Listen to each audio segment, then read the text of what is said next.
All right, also joining me now is Shachindra Nath, Group CEO of Religare, which would be one of those potential corporate outfits. Shachindra Nath, how are you reading these guidelines? Do you feel they are in keeping with what a prospective banking license company like yours would have wanted?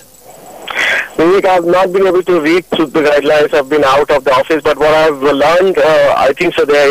Looks very fine because I think so. Now the qualification criteria is only fit and proper, and there is no pre-exclusion which has been done, which to my mind actually open it for everyone, including public sector, which is good because now I think so.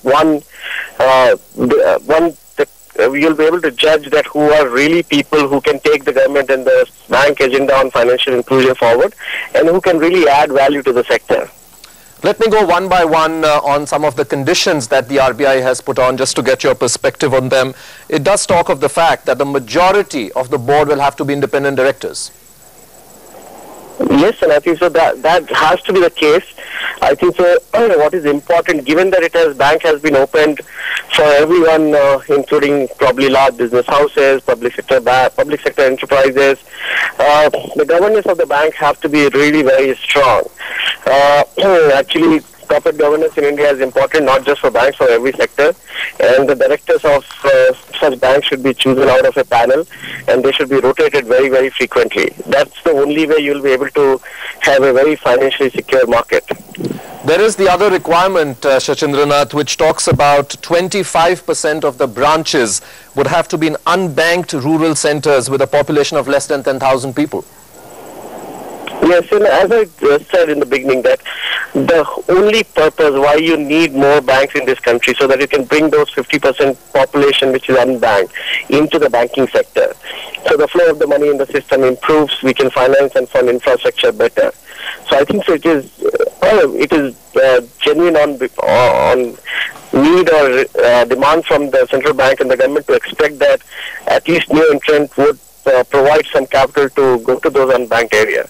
Now it is up to us to figure out the right business model to remain sustainable, generate ROEs on our capital, but build a model which achieves both the objectives.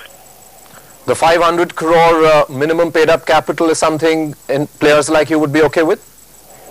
Yeah, as you know, this guidelines also allows to set up new bank or converge your existing NBFCs. Religare enterprises hold a very large non-banking finance business. We would explore the possibility of conversion of NBFC into the bank. Our NBFC is have roughly around 4 times capital of the amount of capital which you're talking about.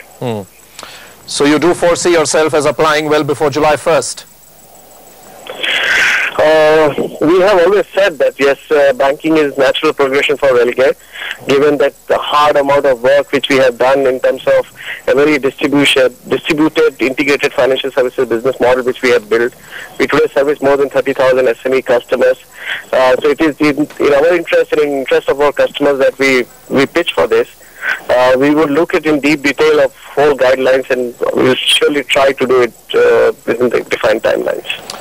It has talked about, especially for NBFCs, another structure which talks about a non-operative financial holding company, especially for NBFCs wanting to set up this kind of a thing. Is this something which has already been factored in your entire structures which you would have worked around? Yes, so Vivek, as you know, Religare Enterprises is a non-operative holding company. At parent level, all our businesses are our subsidiaries. Within our entire business group, the financial services is all part of Religare Enterprises itself. We have to see, I think so the requirement is that the non-operative holding company has to be a wholly owned company of the business group. So we have to study that in detail and understand its implication, but as far as us are concerned, REL is in form of a non-operative holding company. And finally, on exposure norms, Shachindra Nath, the guidelines say that the NOFHC and the bank shall not have any exposure to the promoter group and will not invest in the equity or debt capital instruments of any financial entities that are held by the NOFHC. Is that going to be a bit of a dampener?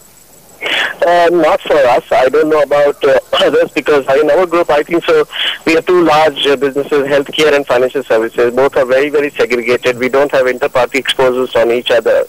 And as you know, our NBFC is already regulated by RBI. And we follow the group norms which are there. And if those norms are made tighter, we would follow that.